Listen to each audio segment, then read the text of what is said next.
It's well worth learning the long-tailed cast-on because it's quick, stretchy and neat. I use it for nearly all my knitting and wish I knew about it sooner.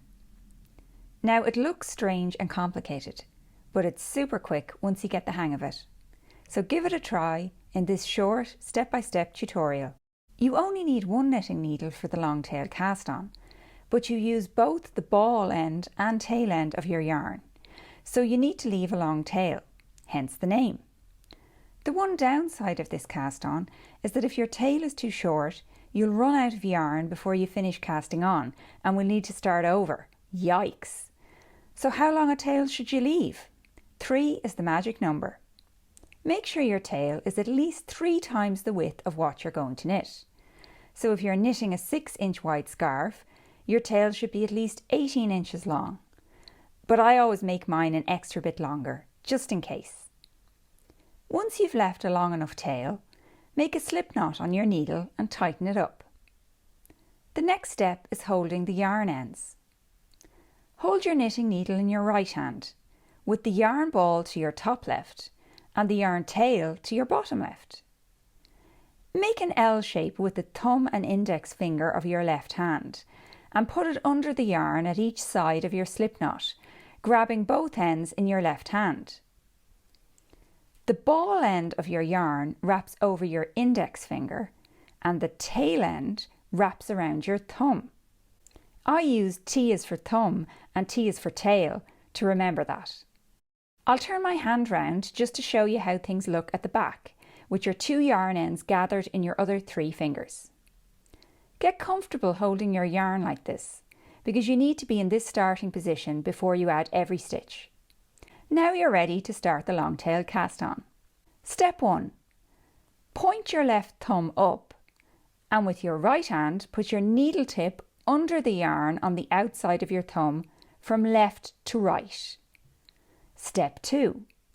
Point your index finger up and put your needle under the yarn on the thumb side of your index finger from right to left. Step 3. Bring your thumb back so that your needle tip comes through the yarn loop around your thumb. This adds a stitch on your needle. Step 4.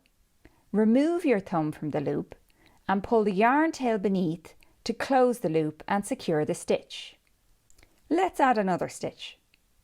Holding your yarn ends in the starting position. Step 1. Point your thumb up and go under the yarn from left to right. Step 2.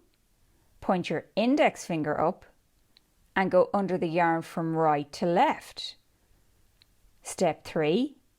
Bring your thumb back so your needle tip comes through the yarn loop. Step 4. Take your thumb out of the loop and pull the bottom yarn tail to tighten up.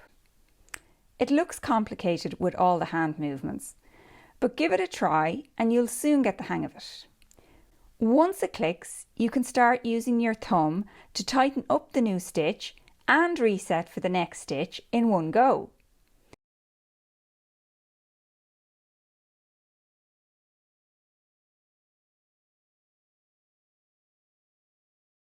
Then you can cast on stitches one after the other in a fluid motion.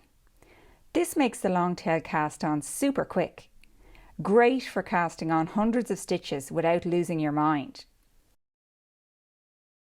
One final tip: when you use the long-tail cast-on to knit in rows, your first row is actually the wrong side of your knitting, which is unusual.